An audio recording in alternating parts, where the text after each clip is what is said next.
श्रीमन नारायण नारायण हरि हरि। कार्तिक मास महात्म्य कथा अध्याय 2। भगवान श्री कृष्ण आगे बोले, हे प्रिय, जब गुणवती को राक्षस द्वारा अपने पति एवं पिता के मारे जाने का समाचार मिला तो वह विलाप करने लगी। हाँ नाथ, हाँ पिता, मुझको त्याग कर तुम कहाँ चले गए? मैं अकेली स्त्री तुम्हारे बिना अब क्या करूं? अब मेरे भोजन वस्त्र आदि की व्यवस्था कौन करेगा? घर में प्रेम पूर्वक मेरा पालन पोषण कौन करेगा? मैं कुछ भी नहीं कर सकती। मुझ विधवा की कौन रक्षा करेगा? मैं कहाँ जाऊं? मेरे पास तो अब कोई ठिकाना भी नहीं रहा। इस प्रकार विलाप करते हुए गुणवती चक्कर खाकर धरती पर गिर पड़ी और बेहोश हो गई। बहुत देर बाद जब उसे होश आया तो वह पहले की ही भांति करुणा विलाप करते हुए शोक सागर में डूब गई।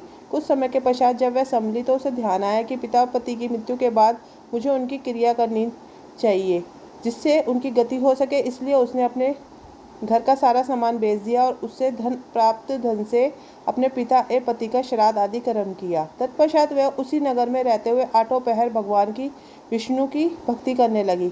उसने मृत्यु पर्यंत तक नियम पूर्वक सभी एकादशियों का व्रत और कार्तिक महीने में उपवास से व्रत किए। हे प्रिय, एकादशी और कार्तिक व्रत मुझे बहुत ही प्रिय है।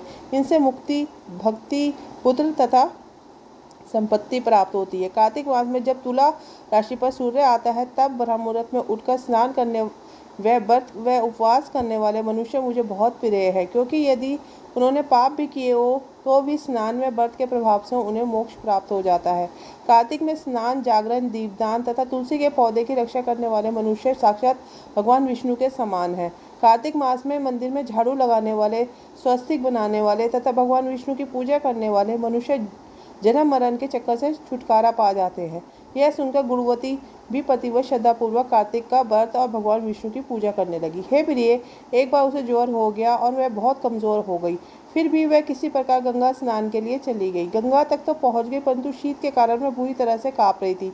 इस कारण वह शिथिल हो गई। तब मेरे भगवान विष्णु दूत उसे मेरे धाम में ले आए।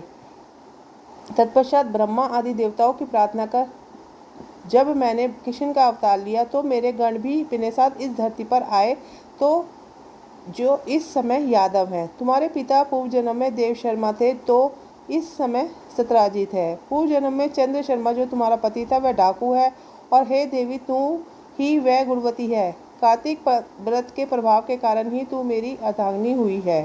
पूर्व जन्म में तुमने मेरे मंदिर के द्वार पर तुलसी का पौधा लगाया था। इस समय वह तेरे महलों के आंगन में कल्पवृक्ष के रूप में विद्यमान है। इस जन्म में जो तुमने दीपदान किया था उसी कारण तुम्हारी देह इतनी सुंदर है और तुम्हारे घर में साक्षात लक्ष्मी का वास है। चूँकि तुमने पूर्व जन्म में अपने सभी व्रतों का फल पति स्वरूप विष्णु को अर्पित किया था, उसी के प्रभाव से इस जन्म में तुम मेरी प्रिय पत्नी हुई हो। पूर्व जन्म में तुमने नियम पूर्वक जो कार्तिक मास का व्रत किया था उसी के कारण मेरा और तुम्हारा कभी वियोग नहीं होगा। इस प्रकार कार्तिक मास में व्रत करने वाले मनुष्य मुझे तुम्हारे समान प्रिय है। तुम्हारे दूसरे जप, तप, यज्ञ, दान आदि करने से प्राप्त फल कार्तिक मास में किए गए व्रत के फल में बहुत थोड़ा होता है, अर्थात कार्तिक मास के व्रतों का 16वां भाग भी नहीं होता है। इस प्रकार सत्यभामा भगवान श्री कृष्ण के मुख से अपने पूर्वजन्मों के पुण्य का प्रभाव सुनकर बहुत प्रसन्न हुई। तो दूसरा अध्याय यहीं पे पूर्ण होता है। श्रीमन नारायण नारायण हरि हरि।